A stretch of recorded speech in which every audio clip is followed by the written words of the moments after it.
بیگم رانا لیاقت علی خان پاکستان کی پہلی خاتون اول، پاکستان کے پہلے وزیر اعظم لیاقت علی خان کی بیگم، تحریک پاکستان کی رکن اور سندھ کی پہلی خاتون گورنر تھی۔ بیگم رانا لیاقت علی خان کی پیدائش ہندوستان کے علاقے اتراکھنڈ میں الموڑا کے مقام پر ہوئی۔ ان کی پیدائش ایک عیسائی خاندان میں ہوئی جو کہ پہلے ہندو تھا اور بعد میں ہندو مت سے عیسائیت میں انہوں نے کنورژن کی۔ وہ 13 جنوری 1905 کو پیدا ہوئی۔ ان کا نام شیلا آئرین پنت تھا۔ ان کے والد میجر جنرل ہیکٹر پنت تھے جو ہندو پیدا ہوئے لیکن 1887 میں عیسائیت قبول کر لی۔ شیلا نے نینی تال سے میٹرک اور لکھنؤ یونیورسٹی سے اعلیٰ تعلیم حاصل کی۔ وہ اکنامکس اور ریجنل سٹڈیز میں بی اے تھیں۔ پھر انہوں نے double M S C economics اور سوشیولوجی میں کی۔ بعد ازاں دلی کے اندرا پرستھا کالج میں لیکچرر کے طور پر پڑھانے لگی، لیکن یہ سلسلہ زیادہ دیر تک نہ چل سکا کیونکہ اسی دوران لیاقت علی خان سے ان کی ملاقات ہو گئی۔ قائد ملت لیاقت علی خان سے ان کی ملاقات کے 2 واقعات مشہور ہیں۔ ایک 1931 میں جب لیاقت علی خان قانون اور انصاف پر لیکچر دینے کے لیے کالج آئے۔ رانا کی خوبصورتی، تعلیمی قابلیت اور حاضر جوابی نے انہیں متاثر کیا۔ دوسرا واقعہ رانا لیاقت علی پر لکھی گئی کتاب دی بیگم کی مصنفہ دیپا اگروال نے لکھا ہے۔ شیلا سے لیاقت علی خان کی پہلی ملاقات اس وقت ہوئی تھی جب وہ اور ان کے دوست احباب بہار میں آنے والے ایک سیلاب کے لیے فنڈ ریزنگ کر رہے تھے، اور فنڈ ریزنگ کے سلسلے میں انہوں نے ایک تقریب کا انعقاد کیا اور اس تقریب کی ٹکٹیں بیچنے کے لیے وہ اسمبلی گئیں، اور یہیں پر ان کی پہلی ملاقات لیاقت علی خان سے ہوئی۔ آئرین نے ان سے شو کے 2 ٹکٹ خریدنے کے لیے درخواست کی۔ لیاقت علی خان نے کہا کہ ایک ٹکٹ تو سمجھ میں آتا ہے، دوسرا ٹکٹ میں کس کے لیے خریدوں؟ میں تو یہاں کسی کو نہیں جانتا جسے اپنے ساتھ لا سکوں۔ آئرین نے کہا کہ میں آپ کے لیے ساتھی کا انتظام کرتی ہوں اور اگر کوئی نہیں ملا تو میں خود آپ کے ساتھ بیٹھ کر شو دیکھ لوں گی۔ لیاقت علی خان کو یہ بے تکلفانہ تجویز اچھی لگی، تاہم وہ اپنے ساتھ اپنے دوست مصطفیٰ رضا کو لے کر آئے اور انہوں نے وہ شو دیکھا۔ انہی دنوں جب لیاقت علی خان قانون ساز اسمبلی کے سربراہ منتخب ہوئے تو آئرین نے انہیں مبارکباد کا خط تحریر کیا۔ لیاقت علی خان نے جواب میں انہیں اپنے ساتھ چائے پینے کی دعوت دی۔ آئرین نے یہ دعوت قبول کی اور دہلی کے وینجرز ریسٹورانٹ میں ان کی ملاقات ہوئی۔ وینجرز ریسٹورانٹ ایک جرمن جوڑے نے بنایا تھا جہاں برطانوی لوگ اور ہندوستانی ایلیٹ ہی آیا کرتی تھی۔ خوبصورت ستونوں والی وینجرز نے ابھی تک ایک معروف بیکری کے طور پر اپنی پہچان برقرار رکھی ہوئی ہے، اور یوں ان کی ملاقاتوں کا سلسلہ شروع ہو گیا۔ لیاقت علی خان نے آئرین کو شادی کی پیشکش کی۔ یوں 16 اپریل 1933 کو جامع مسجد دہلی کے امام کے ہاتھ پر اسلام قبول کر کے گل رانا بن گئیں، اور اسی دن دونوں رشتہ ازدواج میں منسلک ہو گئے۔ اپنے گھر والوں کی مرضی کے خلاف شادی اور عیسائیت کو ترک کرنا ان کے والد اور خاندان کے دیگر افراد کے لیے شدید صدمہ تھا۔ پھر ہیکٹر پنت اس بات پر بھی انتہائی خفا تھے کہ انہوں نے اپنے سے 10 سال بڑے اور شادی شدہ شخص سے شادی کی ہے جس کا ایک جوان بیٹا بھی ہے۔ ان کی ہونہار، خوبصورت، ولولہ انگیز اور سرفروش بیٹی نے ایک انقلابی فیصلہ کرتے ہوئے لیاقت علی خان سے شادی کی تھی۔ اپنے تمام تر خدشات کے باوجود رانا کے والد یہ جانتے تھے کہ لیاقت علی خان امیر ہے اور اس کا تعلق زمینداروں کے خاندان سے ہے۔ اس کی جائیداد 2 صوبوں پر پھیلی ہوئی ہے اور وہ ایک اعلیٰ تعلیم یافتہ بیرسٹر ہے، اور سب سے بڑھ کر تحریک آزادی میں ایک ابھرتا ہوا ستارہ بھی ہے۔ در حقیقت نوابزادہ لیاقت علی خان کا شمار مسلم لیگ کے اہم ترین رہنماؤں میں ہوتا تھا، اور گل رانا بھی برطانوی راج کے خاتمے کے حوالے سے بہت پرجوش رہتی تھیں۔ انہوں نے 1928 میں لکھنؤ میں یوپی قانون ساز اسمبلی میں سائمن کمیشن کے خلاف لیاقت علی خان کی ہلچل مچا دینے والی تقریر بڑی دلچسپی سے سنی تھی۔ یہ ان کے ہونے والے شوہر کی پہلی جھلک تھی جو اس وقت مظفر نگر حلقہ سے منتخب ایم ایل اے تھے۔ لیاقت علی خان جب 1914 میں ایف اے میں تعلیم پا رہے تھے تو ان کے والدین نے اپنے بیٹے کی شادی ان کے چچا نواب عمر دراز خان کی بیٹی جہانگیرہ بیگم سے کر دی تھی۔ لیاقت علی خان اور جہانگیرہ بیگم کی عمر میں اتنا فرق نہ تھا اور وہ بچپن میں ایک ساتھ ہی کھیلتے کودتے رہے تھے، لہٰذا لیاقت علی خان کو اپنی بیوی سے والہانہ محبت تھی۔ لیاقت علی خان اپنی بیوی کے بغیر کھانا نہیں کھاتے تھے اور اپنی بیوی کے ہی ہاتھ کا بنا ہوا پان کھاتے۔ انہیں کرتے پہننے کا بہت شوق تھا اور جہانگیرہ بیگم سلائی کڑھائی سے مکمل واقفیت رکھتی تھیں، اس لیے انہوں نے اپنے خامند کے لیے بہت سے کرتے تیار کیے تھے جو لیاقت علی خان اپنے ساتھ علی گڑھ لے گئے۔ 1919 کے اوائل میں لیاقت علی خان کے ہاں ایک بیٹا پیدا ہوا جس کا نام ولایت علی خان رکھا گیا، اور اس بچے کی دیکھ بھال کے لیے ایک جرمن خاتون کو رکھا گیا۔ لیاقت علی خان ان دنوں ہندوستان کی سیاست میں نمایاں حیثیت اختیار کرتے جا رہے تھے۔ उस दौरान उनकी निजी जिंदगी में भी तब्दीली आती जा रही थी। अपनी बीवी जहांगीरा बेगम के साथ 12 बरस तक निहायत खुशो खुर्रम जिंदगी बसर करने के बाद नामालूम वजूहात की बिना पर उनसे कुछ मुद्दत के लिए दूरी इख्तियार कर ली थी। ताहम अपनी बीवी की ज़रूरियात ज़िंदगी मुसलसल पूरी कर रहे थे। इसके अलावा उनसे ख़तों किताबत का सिलसिला भी जारी रखा हुआ था। फिर 1928 या 29 में उनकी मुलाकात शीला आइरीन पंत से हुई, जो लखनऊ यूनिवर्सिटी की तालिबा थी। ताहम राना लियाकत अली बनने के लिए शीला ने बाकायदा इस्लाम कबूल किया।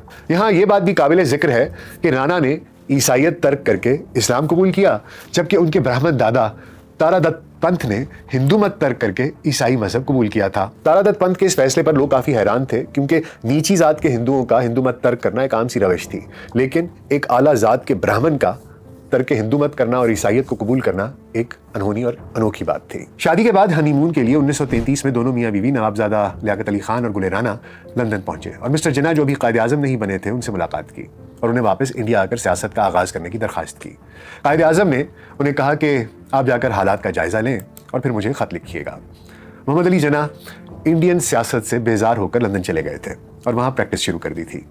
नवाबजादा लियाकत अली खान और राना लियाकत के इसरार पर वापस आए और मुसलमानों की बहबूद के साथ साथ सियासी हुकूक के लिए भी काम करना शुरू किया। राना लियाकत अली खान ने 1942 में मुस्लिम ख़वातीन को मुनज़्ज़म करने का काम शुरू किया, जो जिद्दोजहद आज़ादी के इख्तिताम तक जारी रहा और क़याम पाकिस्तान तक इस जिद्दोजहद में शौहर के साथ दिन रात एक कर दिया।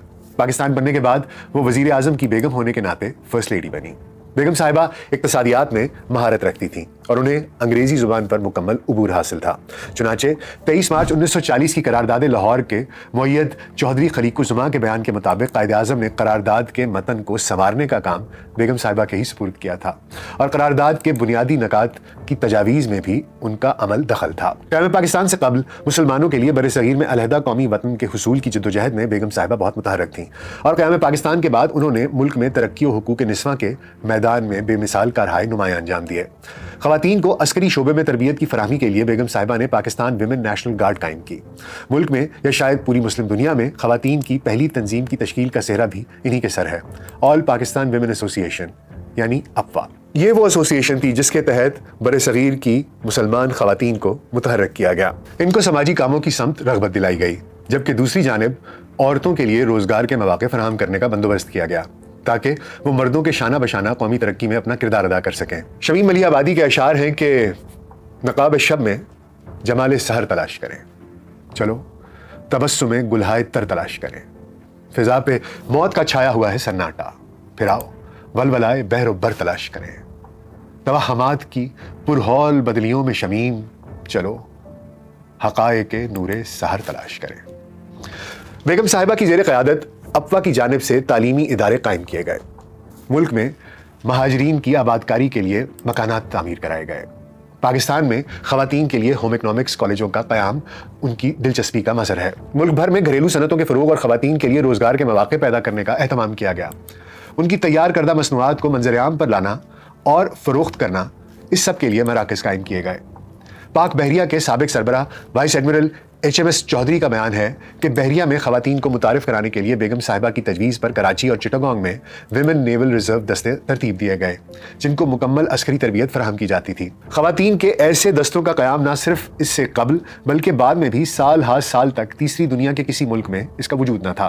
बेगम राना लियाकत अली खान का न सिर्फ ये काम बल्कि समाजी और तालीमी शोबे में उनकी इक़दामात सुनहरी हरूफ से तहरीर किए जाने के लायक हैं। उन्होंने पाकिस्तान विमेंस नेशनल गार्ड्स की बुनियाद रखी और फ़ौज से दरख्वास्त की कि लड़कियों को इंजेक्शन लगाना सिखाएं। इन खिदमात के एवज़ इन्हें फ़ौज का एजाज़ी ओहदा ब्रिगेडियर जनरल भी दिया गया और ऑनररी यूनिफॉर्म भी मिली। 16 अक्टूबर 1951 को नवाबजादा लियाकत अली खान की शहादत के बाद राना लियाकत अली खान ने उनके कत्ल की मुरतब करदा रिपोर्टों पर भी कभी इत्मीनान का इजहार नहीं किया।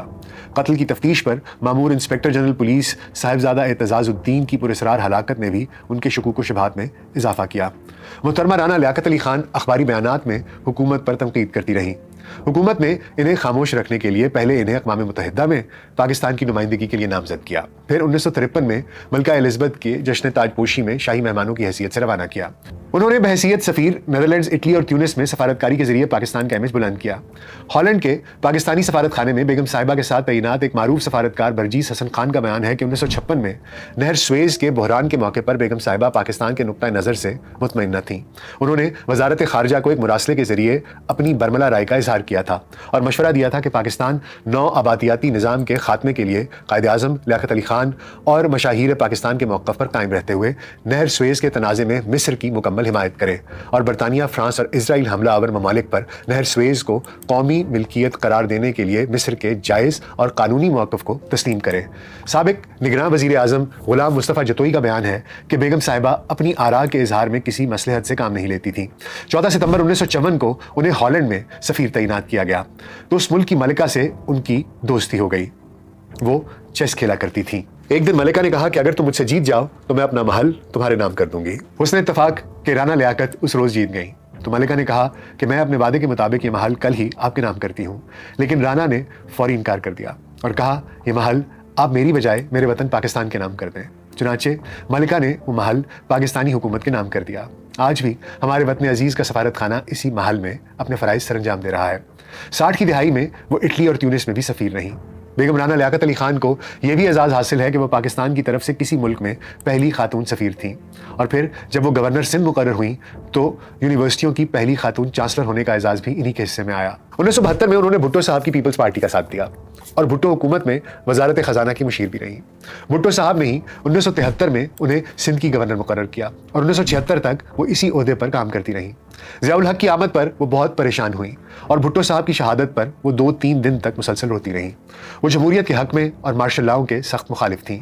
उन्होंने फौजी हुकूमत के खिलाफ मुहिम चलाने का भी आगाज़ किया, लेकिन मुखालिफ सियासी जमातों को सख्ती से कुचलने वाले जनरल ज़ियाउल हक ने सख्ती से हिदायत जारी की कि वो कायद आज़म के मोतमिद ख़ास नवाबज़ादा लियाकत अली खान की बेगम और ख़ुद तहरीक पाकिस्तान की सफ़े अव्वल की कारकुन रही हैं, लिहाजा उन्हें उनके हाल पर छोड़ दिया जाए और किसी किस्म का एक्शन न लिया जाए।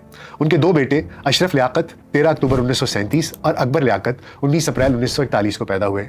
राना लियाकत अली खान ने दोनों बेटों की तालीम और तरबियत पर खुसूसी तवज्जो दी मगर उन्हें पाकिस्तानी सियासत से दूर रखा। इसके बावजूद अकबर लियाकत अली ने 1977 में पाकिस्तान पीपल्स पार्टी के टिकट पर लियाकताबाद कराची से कौमी असम्बली का इंतखाब लड़ा मगर जमात इस्लामी के प्रोफेसर गफूर अहमद के हाथों शिकस्त खा गए। राना लियाकत अली खान ने दिल्ली के सफारती इलाके में अपना वसीओ अरीज बंगला हुकूमत पाकिस्तान को तोहफे में अता कर दिया था। इस बंगले में अब तक पाकिस्तान का सफारत खाना कायम है। इनकी इन्हीं खिदमात की वजह से अक़वाम मुत्तहिदा की जानिब से इन्हें 10 सितंबर 1978 को इंसानी हुकूक अवार्ड भी दिया गया और फिर हुकूमत पाकिस्तान की जानिब से भी इनकी खिदमात को खिराज तहसीन पेश करते हुए इन्हें निशान इम्तियाज़ और मादर पाकिस्तान के लक़ब से नवाजा गया। बेगम राना लियाकत अली खान एक बेहद फ़ाल ज़िंदगी गुजारने के बाद 13 जून 1990 को इस दुनिया से रुखसत हुई। वो कायद आज़म के मज़ार के अहाते में अपने शौहर के पहलू में आसूदाए खाक है। उम्मीद है आपको आज का पॉडकास्ट पसंद आया होगा। अपना बहुत ख्याल रखिएगा। शुक्रिया।